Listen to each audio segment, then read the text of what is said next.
Religion has profoundly influenced the sweeping American narrative, perhaps more than any other force in our history, from the time before European colonization to the present.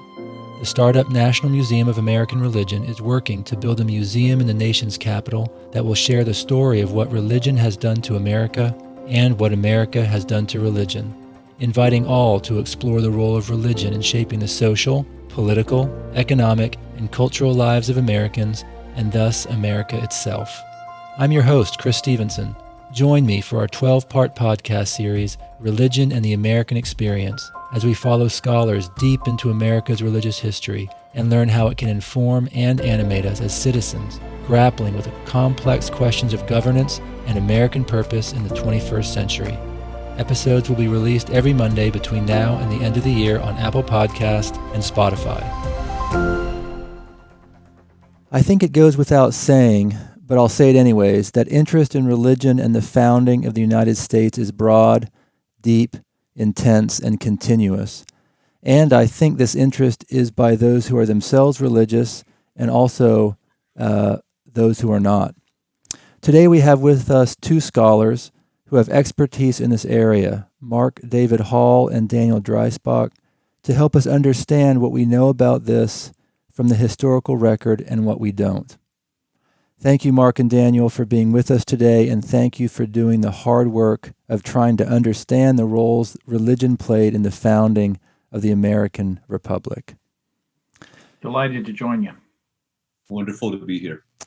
Daniel Dreisbach is professor in the Department of Justice, Law, and Criminology at American University in Washington, D.C., with primary research interests in American constitutional law and history, First Amendment law, church-state relations, and criminal procedure. He received his J.D. from the University of Virginia and his Ph.D. from Oxford University. Dr. Dreisbach is the author, co-author, or editor, or co-editor of a dozen books on religion in America, including his recently published Reading the Bible with the Founding Fathers. Mark David Hall is the Herbert Hoover Distinguished Professor of Politics at George Fox University in Oregon, with primary research interests in American political theory and the relationship between religion and politics. He received his Ph.D. from the University of Virginia. Dr. Hall is the author, editor, or co-editor of a dozen books on religion in America, including most recently, Did America Have a Christian Founding? We encourage listeners to visit storyofamericanreligion.org and sign up for future podcast notifications under the Contact tab. Today, we are basing our discussion on information found in the Library of Congress's 1998 exhibit, Religion and the Founding of the American Republic, and Library of Congress historian James Hudson's book of the same name. We will cover just some of the content, and that will be first, America as a religious refuge in the 17th century.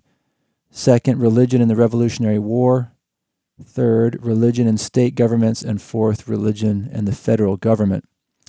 First, Daniel, I'm quoting here from James Hudson's Library of Congress book, quote, 17th century Europe was full of religious fervor and hatred because it had not yet come to terms with the Protestant Reformation, close quote, and religious minorities there began to see America as a religious refuge.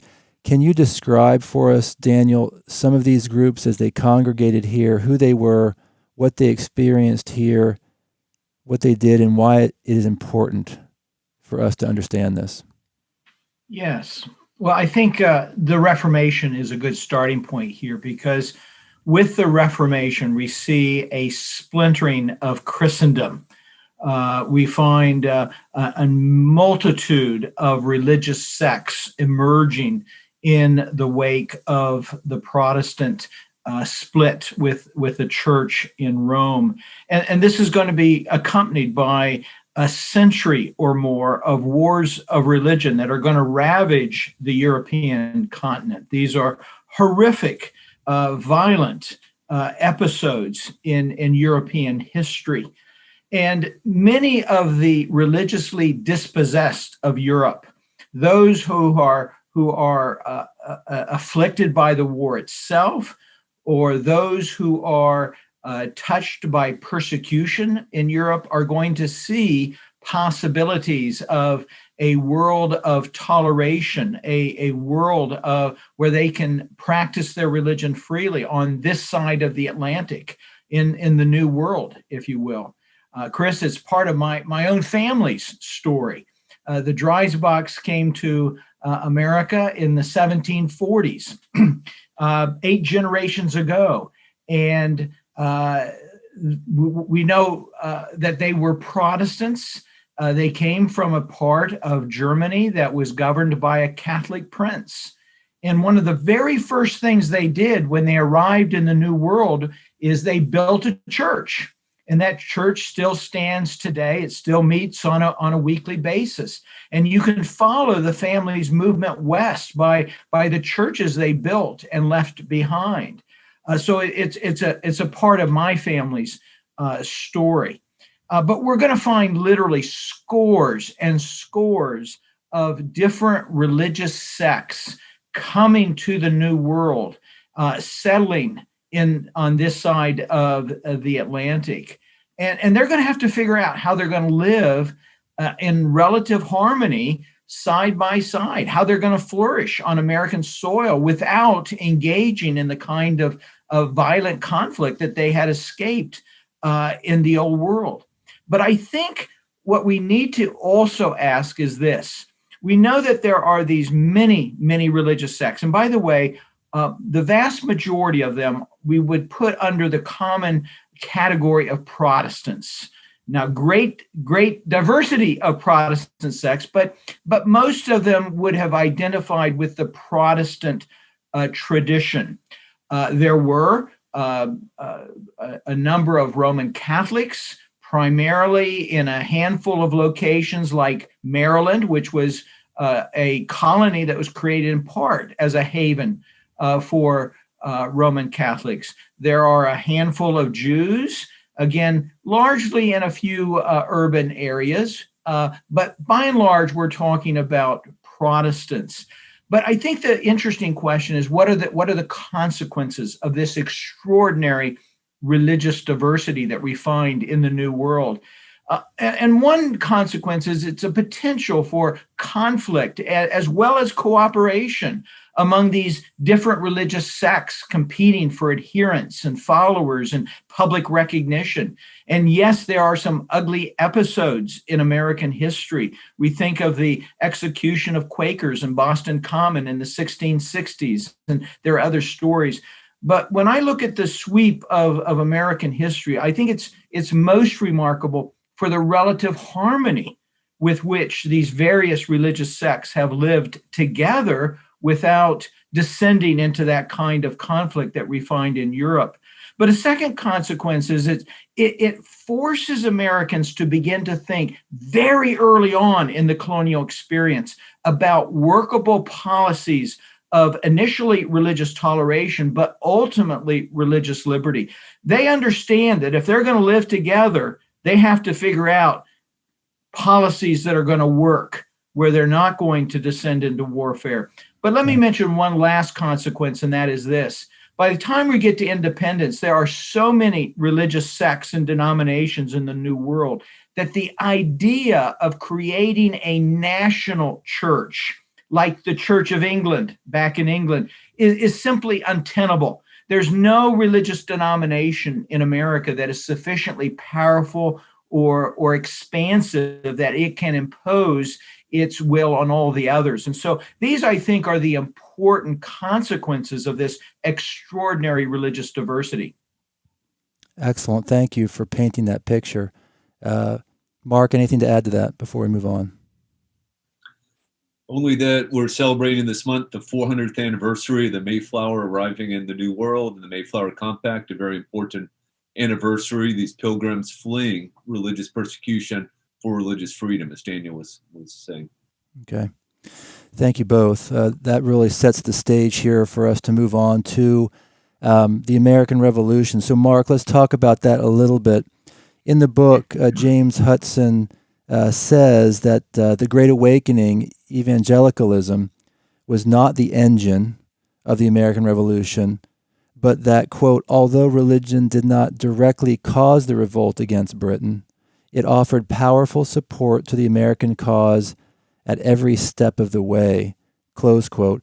Can you tell us some of the stories of religions and religious actors supporting the American Revolution? What did James Hudson mean here? Yeah, so to begin with, I think he's responding to an earlier argument by a scholar named Alan Heimert, who argued that out of the Second Great Awakening, you have this evangelical movement that sort of got used to challenging authority, and this carried on into the Revolution. But Heimert also paints other ministers that didn't go in along with the evangelicalism as being conservatives. And I think the problem with that argument is that pretty much almost all American ministers, with the exception of Anglican ministers, were united in support of the War for American Independence. There were exceptions here or there, but overwhelmingly supportive, as opposed to the Revolution in France, where the priests were aligned with the monarchy. To my way of thinking, probably the number one driving engine behind the War for American Independence is Reformed political theology, or Calvinist political theology. So the church for about 1,300 years pretty uniformly said you have to submit to governing authorities.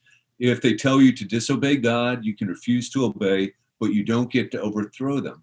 One or two Catholic thinkers here or there toyed around with the doctrine of tyrannicide, but it really is within Calvinism that this doctrine got exploded. John Calvin, people often make the mistake of just looking at Calvin. Calvin and his institutes, I think it's crystal clear, saying that inferior magistrates may properly resist a superior magistrate if he becomes tyrannical. But even as Calvin was writing that, you have John Knox up in Scotland saying, no, the people themselves may rise up and overthrow a tyrant. And this doctrine is developed by Reformed thinker after Reformed thinker, the author of Vindicae contra Tyrannos, Pone, Buchanan, and others. Now, this is critically important in the American context because 50 to 75% of Americans in the late 18th century are reasonably called Calvinists. Now, as Daniel suggested, there's different stripes of Calvinists. There's Dutch Reform, German Reform, Presbyterians, Congregationalists, but they've all drank deeply of this well. And so by the time you get the Sugar Act and the Stamp Act crisis of 1764, 1765, Americans are prepared to fight for their rights as they see them, constitutional and natural rights. And yet they didn't go immediately to war. Think about it, 1765, it's not till 1775 that shots are exchanged. And so there's a long attempt to vindicate their rights without going to war. But ultimately, when they felt that the British Parliament specifically had just pushed too far by inappropriate taxes, the threat of sending an Anglican bishop to British North America, tolerating the papist up in Quebec, and so forth, they felt thoroughly justified in picking up arms and resisting British tyranny. And the ministers went along and were an important source of authority for this. Almost every Calvinist minister, Presbyterian, Congregationalist, and others, was supportive of the War for American Independence. Anglican ministers, Anglicanism is, of course, the Church of England, were split about 50-50, and a number of the loyalist priests actually left. But Reformed ministers overwhelmingly supportive of the patriot cause.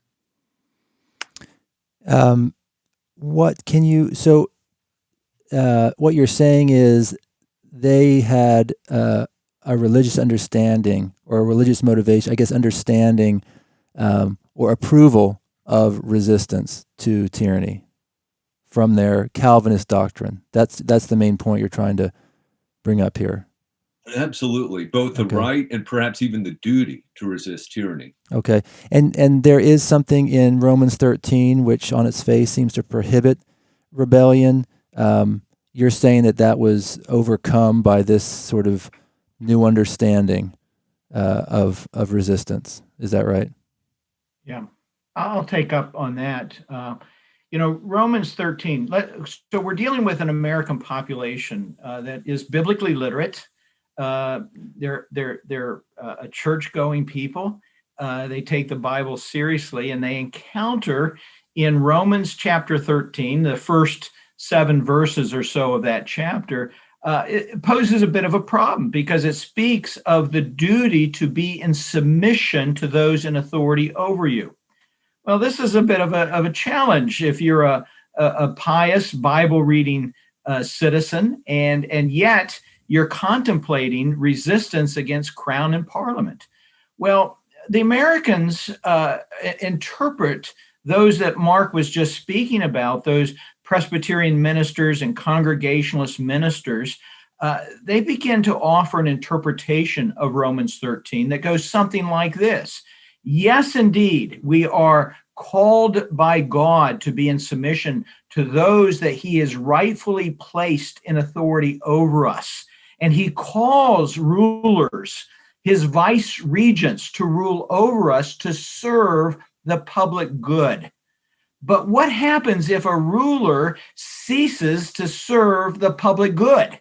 He ceases to fulfill that very function for which God has called that ruler to serve, and thereby relinquishes the citizen's duty to obey that ruler. Okay. And so you can resist the corrupt ruler. You can resist the tyrannical ruler. And so this is a message of resistance, interpreting Romans that is being heard by Americans. It's being preached from very prominent pulpits in America by leading clergymen in America.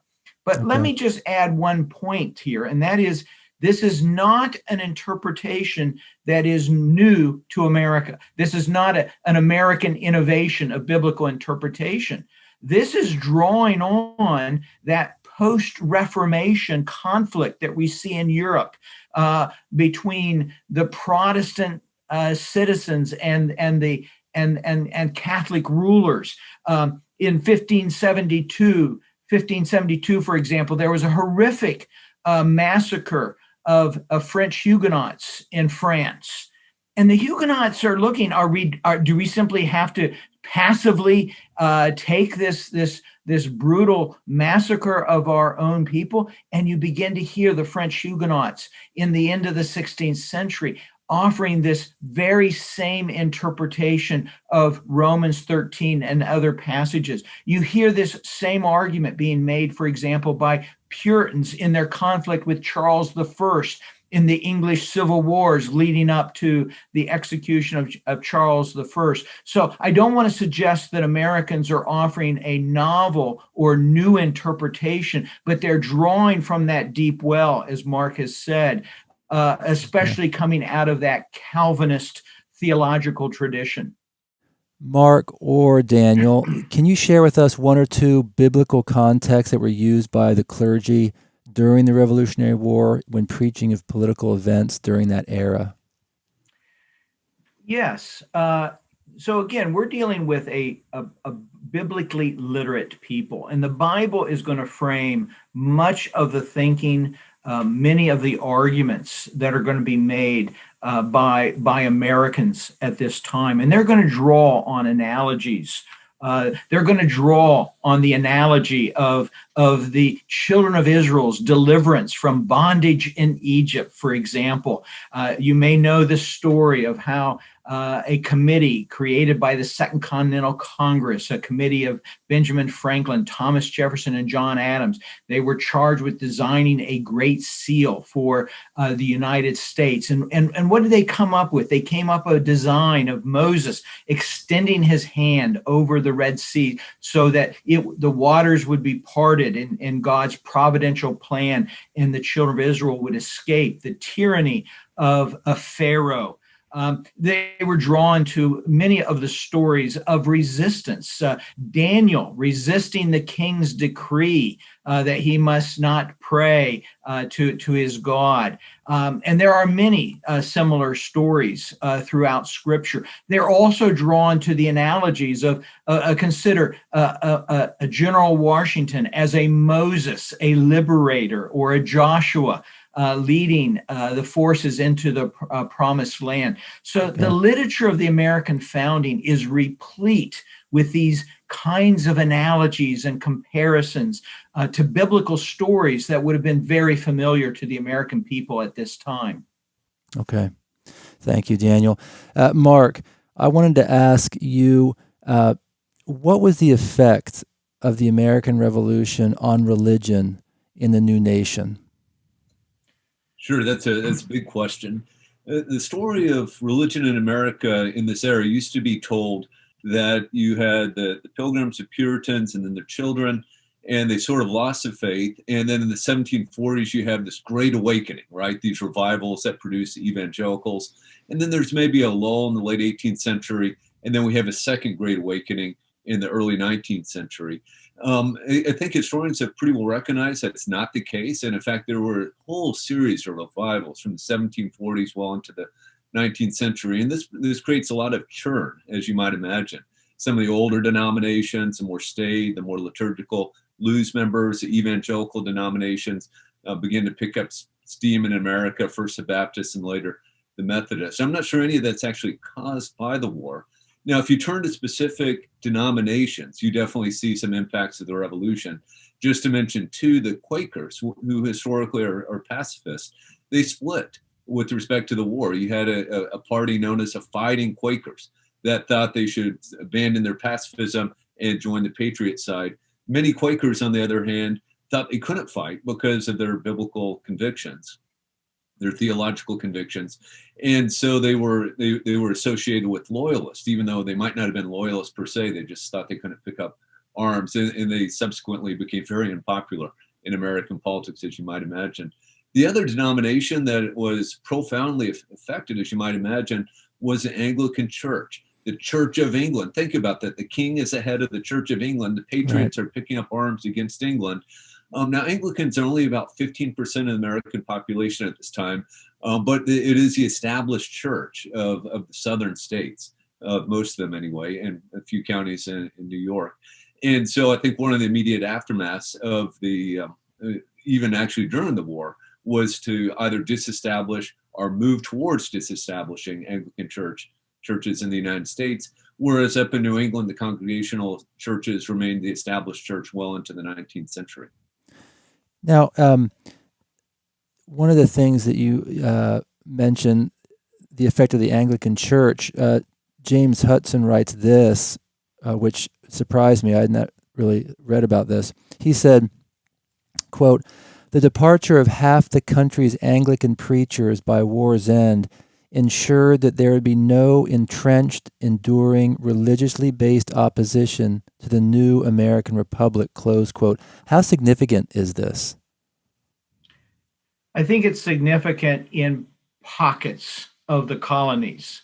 It's significant in places like Virginia, for example, where the Church of England is a very important institution, and many parishes lost their minister, and they go for extended periods of time without any kind of ministerial supervision, if you will. Now that vacuum is going to be filled, and it's going to be filled by revolutionary-minded, probably younger ministers. So it has an impact, but I don't know that it's a long-lived phenomenon. In France, there was this issue with the French Revolution, which we didn't then have, correct? Is that what Hudson's trying to point out? I'm not sure what he's intending to point out, but it's exactly the case. The priests were marching arm in arm with the aristocracy in France, and so the revolution was against both the church and the state, if you want to put it that way. Yeah, so it really was a revolution, whereas people argue, of course, that the American Revolution is maybe better called the War for American Independence, because in certain respects it was a conservative movement against perceived British tyranny, not a desire to upend things and overturn the universe. Okay, thank you for that. We are talking with Daniel Dreisbach, professor in the Department of Justice, Law, and Criminology at American University in Washington, D.C., and Mark Call, the Herbert Hoover Distinguished Professor of Politics at George Fox University in Oregon. They are the co-editors of Faith and the Founders of the American Republic and the Sacred Rights of Conscience. To all who are listening, remember to visit storyofamericanreligion.org and sign up for future podcast notifications under the Contact tab. Mark, let's move to the time between the end of the Revolutionary War and the establishment of the Federal Constitution in 1787. As these new states, these new independent states, were setting up their constitutions and governments in the wake of winning independence, the relationship between religion and government was hotly debated. Can you tell us about the philosophies regarding the role of religion in society that were generally accepted and were being fought against, I guess you could say? Yeah, no, that's a great question. Thank you. There certainly are debates going on, most notably over whether or not states should have an established church. One of the things that I think everyone agreed with, I mean, almost literally everyone, and so this wasn't a debate, is the important relationship between religion, morality, and republicanism. Jim Hudson, in another book, calls this a founder syllogism, like a logical syllogism. Everyone believed that in order for a Republican form of government to work, you had to have a religious people. And in this context, it indisputably means Christian people. Moral people. And in order for the people to be moral, you have to have a Christian people, right? So Christianity is necessary for morality, which is necessary for Republican government. I actually brought a few quotes and I'll read them to make sure I don't boggle them. So John Adams, for instance, says that religion and morality alone can establish the principles upon which freedom can be secured. He later said, with respect to the US Constitution specifically, our Constitution was made only for a moral and religious people. It is inadequate to any other. Charles Carroll, the Roman Catholic, writes that without morals, a republic cannot subsist in any length of time.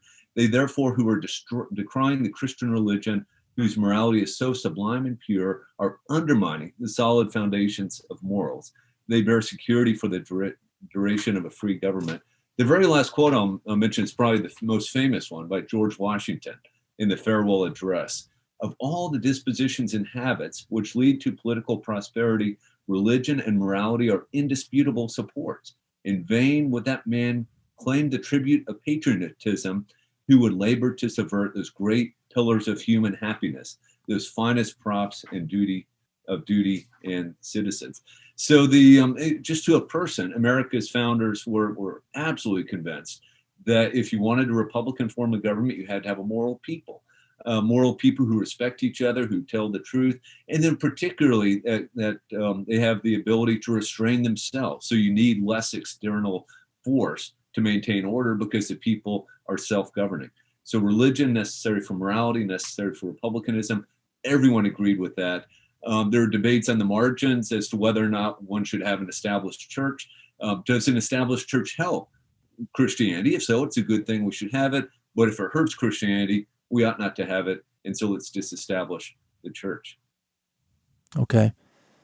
Daniel, anything to add to that?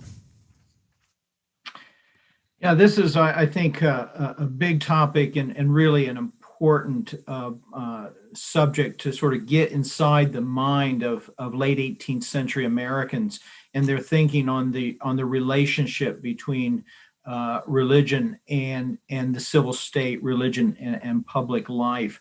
But I think you can't overstate the point that Mark just made, is that there was this consensus in America that religion and morality are absolutely essential to this grand political experiment in self-government and liberty under law. And you can't, I mean, think about the power of Washington's statement that Mark just read from the farewell address. He called religion and morality indispensable supports for Republican self-government. And as if to underscore that very point, in the very next sentence, he says, in vain would that man claim the tribute of patriotism who should labor to subvert these firmest props of human happiness, right? If you're laboring to undermine this role of religion or morality, you can't call yourself a patriot. And so this is the kind of conversation that Americans are having at the end of the 18th century. I want to thank you for that. I want to bring up something that James Hudson brings up that I found super fascinating. I don't think is very well known. So he talks about this idea based in Isaiah. So now I'm talking about this idea of a state church. Mark, you an established state church. You talked about that a little bit. That there for hundreds of years, maybe more, Isaiah had been used. The quotes in Isaiah about kings shall be their nursing fathers, that phrase as a support for a state church. So can you talk a little bit about this idea that and how entrenched those were in the founding generation's minds. And then let's talk about how that is, how they battle against that as they try to figure out state churches in these new independent states where there were a lot of people who weren't Anglican that were mad if Anglicanism was going to remain. So can we talk a little bit about that, Daniel or Mark? Yeah, I'll be happy to take that up. This is a reference to a metaphor found in Isaiah, I believe it's 49, chapter 49, verse 23, that the king will be the nursing father of the church, so to speak, or of the faith. This is a very ancient, of course, it emerges out of a biblical metaphor, but it's a very ancient one in the European context, and it's brought across, and you find this metaphor of the civil magistrate being a nursing father from the earliest days of the colonial experience in the New World, and it continues. But I think over time, as we get to the period of the American independence, that metaphor is going to be sort of republicanized, if I can invent a word here. And so it ceases to be simply a reference to the king, as in the literal king is the nursing father, to the civil magistrate should be an exemplar of virtue and morality that is going to influence the people at large. So the metaphor, I think, changes somewhat over time as we move into a post-colonial era, but it's a very powerful metaphor that certainly has its roots in this idea of an established church. But one of the things that we find happening from the mid-18th century through the Revolutionary period and into the early Republic is that a debate emerges in America. As Mark said earlier, there's almost no one who dissents from the idea that religion has a very valuable, very essential role to play in public life. But the debate that emerges is this: what is the best way? What is the most effective way of nurturing a vibrant religious culture that will beneficently influence public life? There were those, and I call this is the old school, that was hearkening back to the model from Europe, going all the way back to Constantine, the idea of an established church, one state, one church that enjoys legal preference and support of the state. And there are those certainly in America in the Revolutionary era that can only see through that lens. That's the only model that they can imagine. However, not at the national level so much, but at their state level. But what's really interesting is that by the mid-18th century, and it continues, it picks up steam as we move into the founding era, is that there's a new idea, a more effective way to nurture an effective religion that's going to influence society and public life is to free it from state support, is to have a competition, if you will, in the marketplace of ideas, where every minister, where every church and denomination has to demonstrate the efficacy of their ideas, has to demonstrate the power of their faith, and through demonstration of the effectiveness and efficacy of their faith, they will attract adherents and followers. And this is the new school. This is the new idea. And we're going to begin to see in the founding era, states began to adopt this policy. And it's not going to happen overnight. It's going to happen over the course of a generation or two, where states gradually began to remove the requirement that citizens support a state church through their taxes, and eventually they begin to more officially disestablish their churches. But very interesting, both Jefferson and Madison, who had seen this experiment in disestablishment in their native Virginia, late in life, 50 years after the fact, if you will, I'm thinking here of Madison, at the very end of his life in the 1830s, he says, let's look back on 50 years of disestablishment, and what do we find? We find that religion is more vibrant today than it was 50 years ago. And what explains that? It explains that there's no longer a monopoly. The state doesn't have a monopoly over one church. Where you have one church, one state, there's a complacency. There's an inclination to rely on the coercive powers of the state for conformity to religious belief. That's not what attracts people to the faith. What attracts them is this open competition in a marketplace of ideas. And this is the view that I think ultimately prevails in the American experience. And it's going to, again, not overnight, it's going to take well into the 19th century before the last states formally disestablish. But this is the idea that I think is enshrined in the First Amendment and is enshrined in the American consciousness as the most prudential relationship between church and state. Excellent. Thank you. Mark, you wanted to add to that? Yeah, if I could just add to that briefly, I agree with everything Daniel said. I would want to suggest, so oftentimes the story of religious liberty and opposition to establishments in America is told something like this. All we have is religious oppression in America until the Enlightenment hits in the late 18th century, and Enlightenment thinkers like Jefferson and Madison, shook everything up and it got rid of establishments and brought us religious liberty. It's just false. This is just a false narrative. As Daniel suggested, you have plenty of Christian political thinkers and ministers, people like William Penn, Roger Williams, Isaac Backus, John Leland, and on you can go, who are making explicitly biblical arguments for religious liberty, especially explicitly theological arguments for religious liberty, and practical arguments for religious liberty long before Locke ever writes the letter on toleration. And these are the ideas that got the most purchase in America.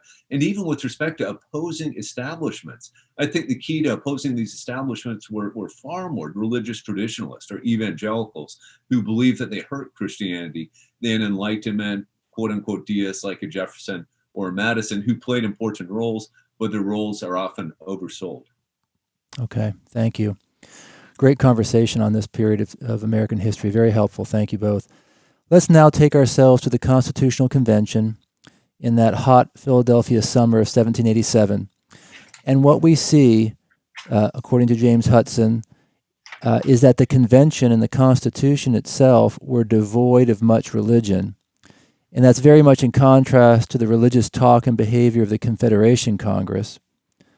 So much so that James Hudson writes, quote, "To explain the Philadelphia Convention, one would almost think that some sudden mass apostasy had occurred in America's political elite," close quote.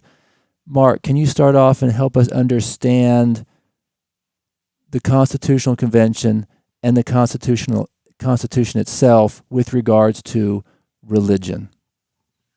Sure. Well, what Jim is referring to there is the fact that the Constitution at one level appears to be godless, right? The deity is not mentioned until we get to our dateline in the year of our Lord, 1787.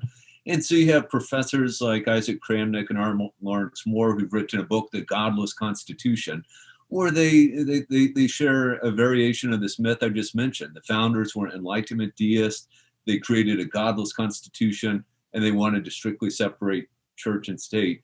It's simply not true, and Hudson understands it's not true, as he shows in this book and elsewhere. The founders in Philadelphia were crafting a limited document for a particular purpose, and that was to create a national government that would have very limited powers. In crafting this document, they drew from their Christian convictions. Let me just give you one obvious example, and then we could talk about others if you want, or move on if you want. The founders, to a person, were convinced that humans were sinful. All have sinned and fallen short of the glory of God, and even Christians continue to struggle with the old man within.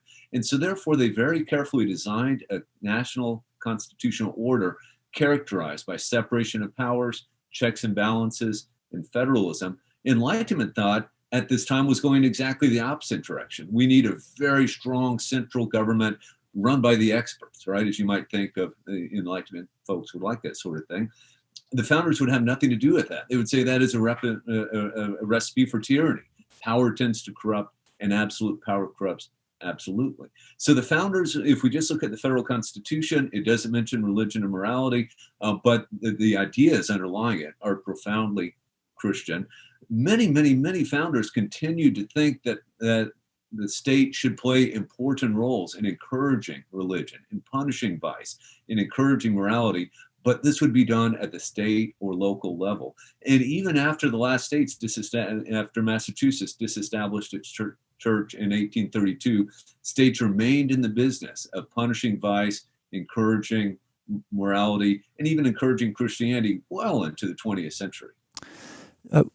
Thank you. One thing that Hudson brings out, there may have been reasons. He found reasons why God was not so invoked so frequently compared to previous Congress.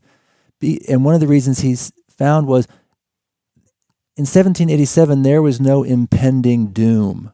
So the people of the earlier Congress they were claiming independence or proclaiming independence. They were in danger, like their lives were in danger. So when they met in 1787, that wasn't so much the case. So there was, Hudson felt like one of the reasons it didn't seem so religious was because of that. Daniel, can you comment on that or other things that you've seen in that 1787 Constitution and Convention regarding religion? Yeah. What I find more persuasive than that, not to dismiss that point, but what I find more persuasive is this was a convention that was creating a document that would work in a system of federalism where you had operating together, hand in glove, a national government, but more importantly, state and local governments. And one of the great fears of the delegates at the convention, but more importantly, one of the great fears of the American public at large is that you would create a national government that would swallow everything up, that would swallow up state and local governments. And so you're creating this national government, but it kept in place. It did not dislodge those state constitutions that are replete with acknowledgments of the deity and obligations to the deity and the reliance of the polity on God's favor. And one of the fears is that if the national government, if the national convention got involved in writing that kind of thing, it would be seen as supplanting or displacing what was already expressed in those terms at a more local level. And let me just make this point in a more broad way, and that is this. I think everything pretty much that the Constitution has to say about religion is almost as much about federalism as it is about religion. It's about ensuring that policies and arrangements pertaining to church-state relationships would remain at the state and local level. For example, in Article 6, Clause 3 of the Constitution, there is a ban on religious tests for federal office holders. Well, some have interpreted this as sort of the opening wedge to a profoundly secular state. Well, I don't quite view it that way. Rather, I view it this way.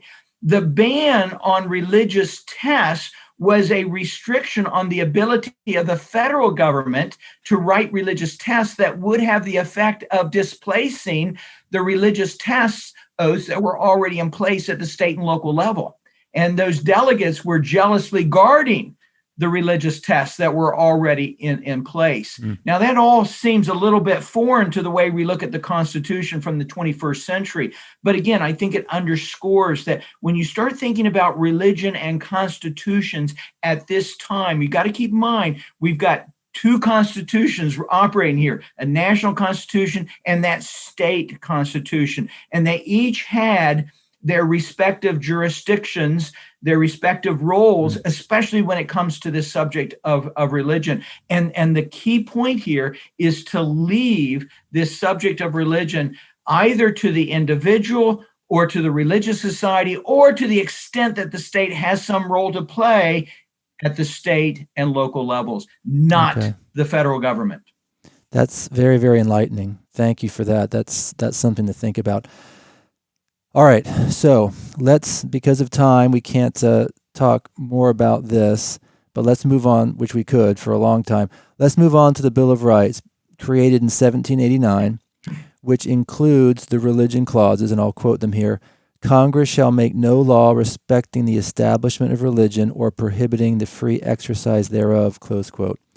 We learned that James Madison had suggested slightly different wording, that Congress should be prohibited from establishing a national religion. Can you, either of you, tell us what that signifies and whether the words and deeds of the first federal Congress and America's first presidents shine a light on the founding generation's views of church-state relations? Mark, why don't we start with you and then move to Daniel? Sure. I think Daniel already answered that question. Everyone understood that the First Amendment was only a restriction on the national government. Congress shall make no law respecting an establishment of religion. Now, we can argue about what exactly that entails. In the mid-20th century, the Supreme Court said it requires a wall of separation between church and state. It made a historical argument to get to that conclusion. It's a horrible historical argument. In no way, shape, or form did any founder act as if there was a wall of separation between church and state. And I think few thought that there was. Let me give you just one example. You mentioned the first federal Congress. I think it was one day, literally one day after the House arrived at the final language of the First Amendment, Elias Boudinot stood up in Congress. I'm going to paraphrase him. He's the later president of the American Bible Society. He says, hey guys, things are going really well. Why don't we ask President Washington to issue a Thanksgiving Day proclamation? Old Adonias Burke and Thomas Tucker from North Carolina, South Carolina, they stood up and said, oh, we can't do that. That's a European practice. Roger Sherman, the old Puritan from Connecticut, said, no, that's okay, guys. It's not a European practice. It's a biblical practice, and therefore it's one we should imitate. The House agreed with Boudinot and Sherman. The Senate agreed with the House, and George Washington, who did not have to issue the Thanksgiving Day proclamation, did so anyway. It's a wonderfully theologically robust Thanksgiving Day proclamation, 1789. Your listeners can Google it and find it for themselves. And the first federal Congress and subsequent Congress did this sort of thing all the time. They appropriated money to hire a priest for Native Americans. They hired chaplains. One of the first things they did was hire 2 chaplains. There's just simply no evidence that they wanted to separate church and state. What they wanted is to prevent there from being a national church. And states would be free then to have established churches or not as they saw fit. Okay. Yeah, I think it also, the focus here in what Mark just said is the prohibition is on something of an institutional establishment of religion, not the influence of religion in public life, because as we've already been discussing, this was a generation that thought religion played an indispensable role in their political regime, in their political experiment. So what they were concerned about was the institutional establishment of a church of the United States, so to speak, that would parallel the established church that you would have found in every European country at this time in history. And I think Madison's words that you brought our attention to, a national religion, I think, again, kind of underscores that. But let me just remind ourselves that also here by implication is that states are left free to articulate and define the church-state arrangements that they thought appropriate. And the states take a variety of positions. I think the trend is towards disestablishment, but well into the 19th century, there are going to be states that retain established churches. Some are going to begin to disestablish, and there were a few that had no establishment to begin with. So there's a variety of responses, but I think what's being deliberated in the first Congress as they debate this language that becomes ultimately the First Amendment is what's the national government's role? And that is, they have no role. They have no jurisdiction over religion. That's why Madison initially thought we don't need an amendment on this subject, because we have a constitution of strictly delegated, enumerated powers. We've given no power to the national government over religion, so we don't need an amendment on this topic. Now, the political realities forces him to sort of come around and eventually adopt and support an amendment. But notice, it's simply saying the national government has no jurisdiction in these matters. It's a subject left to the individual, to religious societies, and to state and local authorities. So I think something that our listeners struggle with is living in 2020 and sitting here on the American religious landscape, I should say American religious freedom landscape, and trying to understand the founders. You mentioned that it's hard, one of you a few minutes ago, that it's hard for us to understand. It is hard for us to understand. Can you address sort of what I'm saying here, trying to understand the founders today with regard to religion, disestablishment, and free exercise? Yeah, I think to some extent you're absolutely right, and it, this dissonance that you're pointing us to probably parallels the growth in the federal government, right? We live in the 21st century with the national government of a size and with an extension of power that would have been unimaginable, I think, 200 some years ago. And I think much of our sort of failure to sort of bridge that gap from the founders' fears and perspectives to where we are in the 21st century probably has a lot to do with this profound transformation in the nature of this centralized government. Okay. And so I think if we can put ourselves back, and I might encourage readers, for example, read a couple Federalist papers and a couple anti-Federalist papers written in the midst of the ratification debates over the Constitution. And you're going to see exactly the fears of so many Americans about how do we create a centralized government, but yet control and contain its powers. Well, that debate has passed, and the Federalists won, so to speak, or the powers of the centralized government have won, so to speak. It's a product of the outcome of the Civil War, of the New Deal, of the 14th Amendment, and a whole variety of developments in our history and in our Constitution in the 2 centuries since the founding era. That's very insightful. Mark, anything to add to? If I could build off that, let me begin with the free exercise clause. I think, to their credit, the founders recognized that religious liberty must be robustly protected, and they understood that majorities are pretty good at protecting themselves, and so this almost always means protecting religious minorities. And a problem that arises in the administrative state, but it arose back then, is what do you do when you have a general, neutrally applicable law? Everyone shall serve in the army, or everyone shall swear an oath.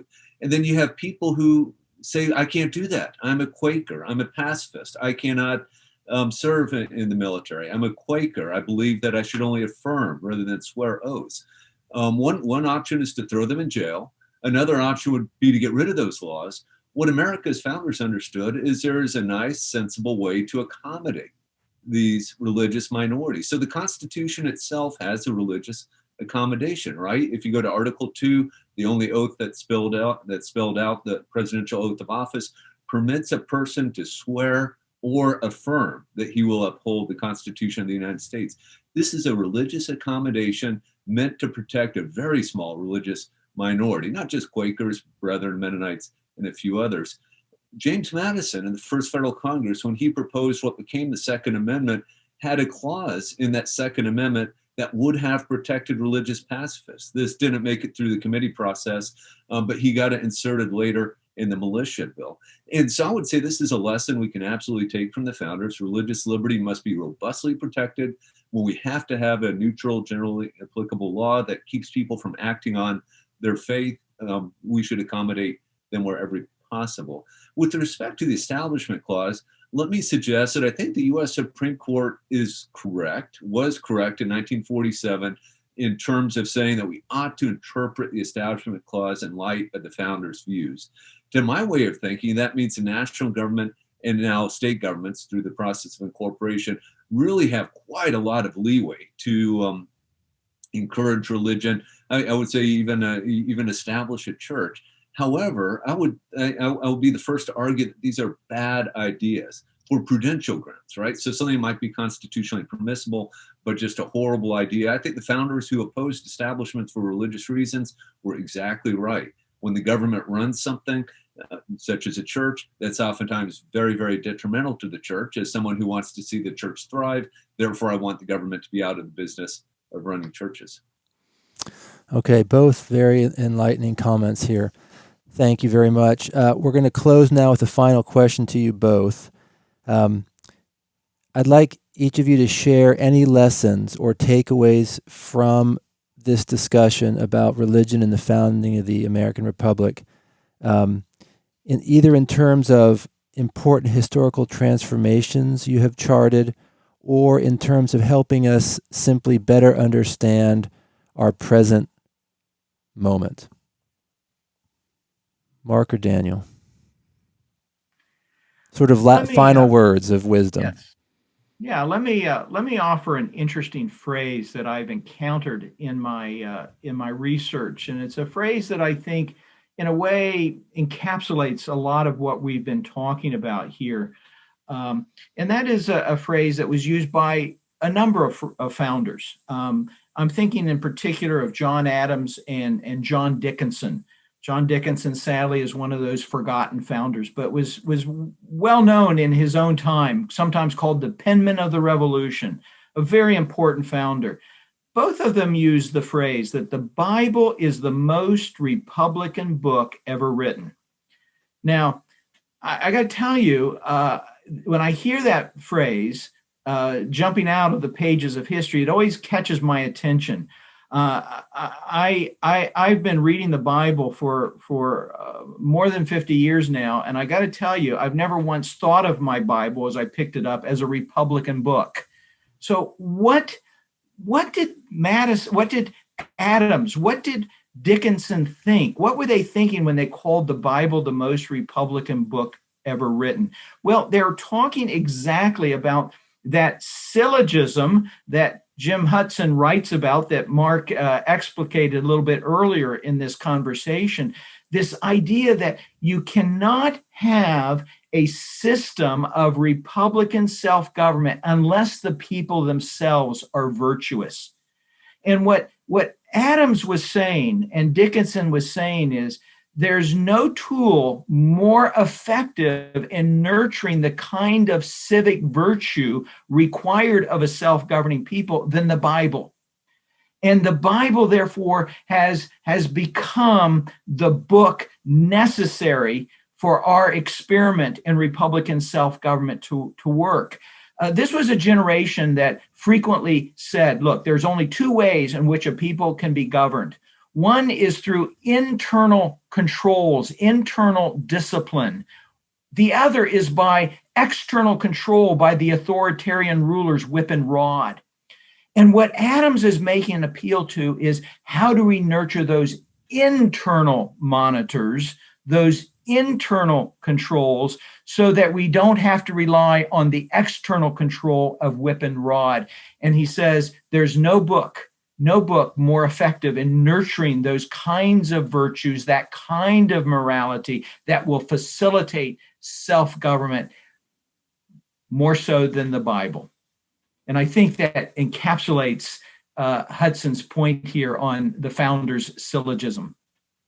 Thanks, Daniel, for those words. Mark? Yeah, so Daniel and I have in part told a pretty Whiggish story of religious liberty in America, how it's maybe barely alive with the Pilgrims, but it's a flame that catches fire and improves dramatically throughout American history, such that by the time we get to the mid 20th century, late 20th century, I think everyone agreed, Republicans and Democrats, liberals and conservatives, that religious liberty is something that's very important and ought to be protected whenever possible. The liberal jurist William Brennan came up with a wonderful test for interpreting the Free Exercise Clause.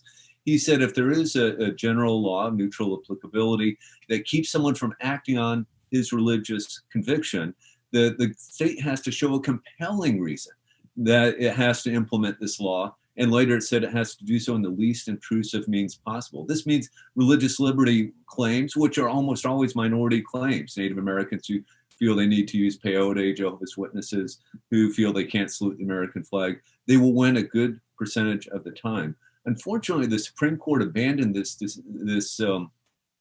rule in 1990, but Congress came right back and passed unanimously in the House of Representatives, 97-3 in the Senate, the Religious Freedom Restoration Act to restore this very test. I think in the 20th century, Americans had come to understand the importance of religious liberty. And if we want to be faithful to the founders' vision with respect to religious liberty, we really do have to insist that religious liberty is a fundamental American value that should be protected whenever possible. It's not always possible to protect it, but whenever possible, we ought to protect the ability of people to act upon their religious convictions.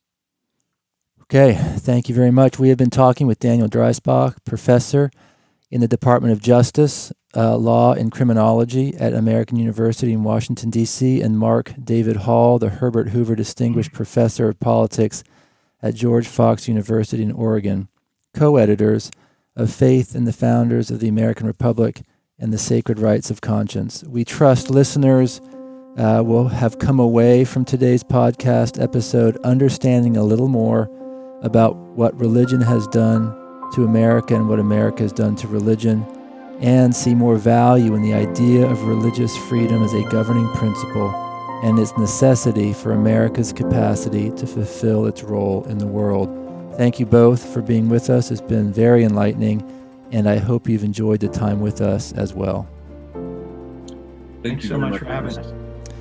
Listeners, remember to visit storyofamericanreligion.org to sign up for future podcast notifications under the Contact tab.